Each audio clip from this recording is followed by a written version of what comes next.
All right.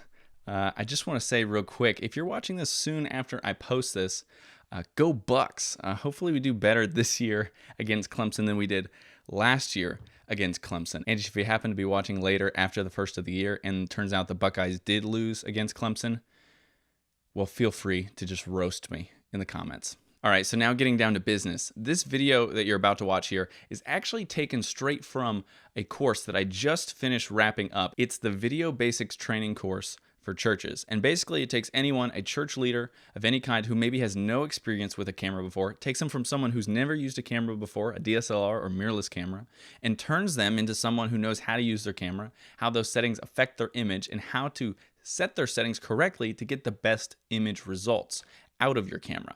And that's basically in this video what I break down for you. So I go through what it would look like if you set up a interview or a talking head style video, and I would go through each of the settings on my camera as I would set them for that specific scenario. And if you're watching this video and any of the things that I mention in this video don't make sense to you, if you're not sure what they mean, if you're like, what is aperture? What is the exposure triangle? What is white balance? You know, how do I set it correctly? I go over all this in detail in the course. So this is how to apply what I've taught in this course. And I go through all of this stuff, everything in this video. I go through all the details in depth throughout the whole course. So if you have any questions on anything you're watching while you are watching this video, the answers are in the course. And the great thing about all the things that you learn in this course is that they're applicable to not just shooting video around the church, but they're also applicable to live streams that we're all pretty much doing right now. So if you have a camera set up, if you have someone running your camera on the live stream and they don't know how to work the camera properly, they don't know how to set exposure, they don't know how to make sure they're in focus, then this course will show them everything they need to know when it comes to those camera settings and functions, so that your live stream cameraman or whoever's running the cameras on Sunday or throughout the week, they know what they're doing and they know how to set the settings correctly to get the best looking shots. Because, you know, if you're doing other things, you can't always be looking over that person's shoulder to make sure that they have the correct exposure or they got the framing correct.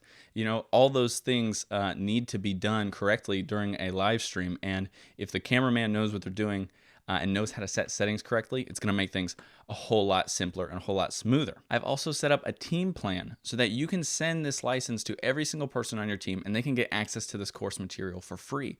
So then anyone on your team who may be using a camera or working with a camera at some point, they know how to use the camera most effectively. So they can get access to this training for free. If you get the team license, it covers every single person on your team. An unlimited number of slots are available in this team setting. That way everyone will then be on the same page regarding how to use a camera and how to get the best image out of your cameras. I'm also giving away one whole section of this course absolutely for free. It's all about exposure, your aperture, shutter speed, ISO. So if you want all of that, get an entire section of the course for free. The link is in the description below. You can check out that and the entire course as well. So let me know if you have any questions. And with that being said, let's go ahead and hop into the video. All right, so as you can see in this example, we're going to take a look at what an interview or talking head style video would look like as far as all the camera settings go. And as you can see, it's a little bit of a mess here in the room, but usually that's what it ends up looking like after you get everything situated,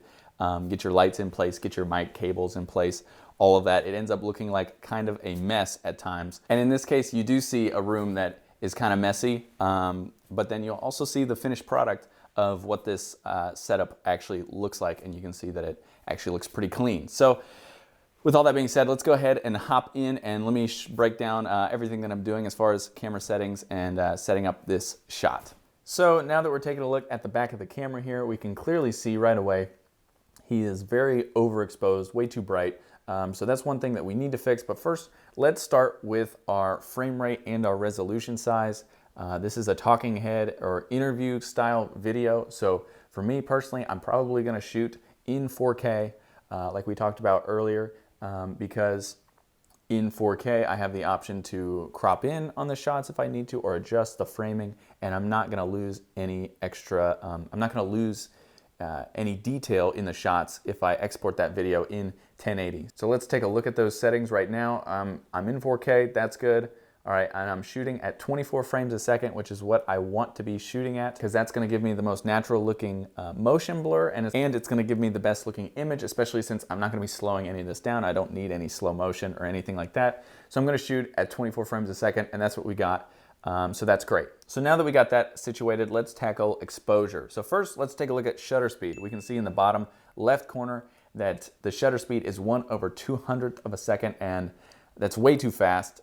So we actually need to adjust that. Remember, we need to keep the 180-degree rule. So our shutter speed should be double our frame rate. So we need 1/50th, because this camera actually doesn't do 1/48th, but 1/50th will work great. So now our shutter speed is set, but because we actually brought our shutter speed down, that actually made the image even more overexposed than it was before. So we really have to adjust that, because he's basically a white ghost at this point. You can't even see him. So next, let's take a look at ISO. So in the bottom right, we have our ISO. We see ISO is 1600. That's way more than we need. In this case, we need to bring it down, and I'm gonna bring it down actually as low as it can go, all the way to ISO 100. And so you can see there ISO 100, and that looks a lot better. Now the last thing we need to take a look at as far as exposure is our aperture. And our aperture right now is f1.8. That's the lowest aperture that this lens can do, 1.8. But if we take a look here at the bottom right, you can see just above the ISO, you can see the histogram. And looking at the histogram, you can see that nothing is completely gone, right? Nothing is far enough to the right that it's overexposed and unrecoverable. Based on this histogram chart and looking at the bright side of his face, you can kind of see that it's actually a little bit overexposed. Now this is workable, you could use this, but this is a little bit too bright and it's a little bit too harsh. The lighting is a little too harsh on his face, or it's a little too bright on his face. So in order to bring that down a little bit, I'm actually going to bump up the aperture so that his face is a little better, is better exposed. So doing this and adjusting the aperture will give me a little bit less background blur. But in this situation, that's okay. There's not really a whole lot going on. It's just a plain white backdrop with a little blue light hitting it. So there's not a whole lot going on. That really doesn't affect, kind of the background that much. So I'm gonna leave the aperture at f2.8 there. And if you look at the histogram again, you can tell that the histogram is right there in the middle. All the bulk of the image is right there, exposed right in the middle. And that's exactly what we want for this situation. So that looks good.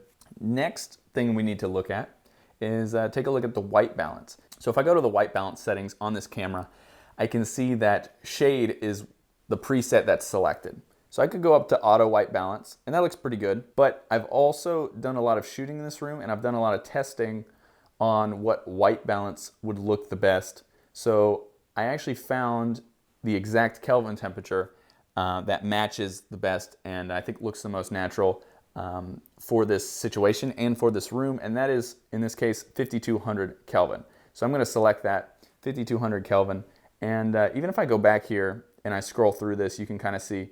So I'm on 5200, I'm going to go down, and you can see it's going to get a lot cooler, and that looks terrible because he's super blue.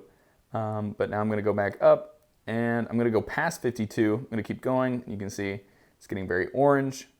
All the way to 85, 9,000 Kelvin, very orange. I'm gonna go back down.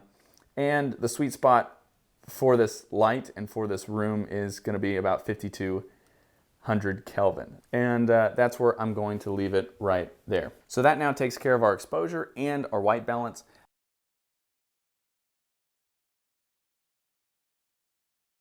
So I could leave it on autofocus here, and it honestly would probably work fine in this situation, but since everything's locked off, this subject is not moving, I can turn on the manual focus and make sure that we're in focus, and it looks to be about right there. So I'm gonna leave it at that. Now let's just take a look at our framing. So I kind of already framed it up here just for the sake of the video, but if I look at the framing, you can clearly see that his eyes are going to be right there on the top third, right there about the top third of the frame. And then depending on what this video is, would maybe dictate what kind of framing I'm going to do besides that. So if this is a talking head video, if he's addressing the camera directly, then I'll probably leave it head on. just like this. But if this is an interview style or like a testimony style video, then maybe he's looking off camera and he's looking at someone and he's not addressing the camera directly. So in that case, I may lean to the left or to the right, depending on which way the subject is facing. So let's just say, for example, this is an interview and there's someone off camera off to the right, and the subject then is looking to the left and facing that direction because they're talking to the person on the right of the camera. Then in that case, I may shift the framing just a little bit so that now his eyes are on the top third, but then his body is lined up with the third on the left. And so what that's going to do is just going to give a lot more space out in front of him as he's looking across, talking to the person off camera, and it's going to give a little bit more natural of a look. The reason that this looks more natural than, say, the other way, if I lined him up on the right third, well, first off, you can kind of tell our light has actually entered the frame. But besides that, if I lined him up this way, it looks a little cramped. In this situation, he has very little lead room, which doesn't look very natural, and in fact, he looks kind of cramped over there. So if again, I move it back to where he's lined up on the left third, you can see he's got a lot more lead room in front of him, and it overall just looks like a more natural shot. And you don't have to hug the edge of the screen, but just kind of be over there a little bit on that left third. Makes the image really have a nice look to it. So taking a look at the before and after, you can clearly tell a difference from where we started to where we're at now. Obviously looks a whole lot better than where we started. Hope that makes sense. Hope all this breakdown helps you in your interview or talking head videos that you may be shooting, helping you get the perfect exposure, get the perfect framing, and making sure that you have all your settings in correct order so that you get the best looking image out of your camera. So if you have any other questions, just leave them below, and I'll see you in the next video. All right, so I hope that was helpful. I hope that made sense. If there's anything in this video that didn't make sense to you, you weren't sure what exactly I was talking about, like I said before, everything that I talk about is in the full course. So if you want to check that out, the link is in the description. And besides that, I'm looking forward to creating more videos in the upcoming year. I'm going to try and keep a more consistent schedule as far as YouTube goes. One of my next videos will definitely be a full live stream breakdown. We've kind of created a great little setup here for our small church, and I'm super excited to share it. We're still fine-tuning and tweaking a few more things when it comes to the live stream, so I just want to kind of get all those things in order before I fully break down and share this with you guys. But I'm really looking forward to making that video and getting that out there because I think it's going to help a lot of people, and I think it's going to be beneficial to see someone else's take on live streaming, especially for smaller churches who don't have a huge budget and all the resources in the world. So I'm looking forward to making that video. That one is going to be coming up soon. So if you enjoyed this video and you want to see more videos, please subscribe and hit the like button, because it really does help me out, and it helps me be able to spend more time sharing the things that I've learned, and hopefully that helps other people trying to figure out the same stuff. So anyway, with that being said, thanks for watching, and I'll see you in the next video. Don't forget, go Buckeyes.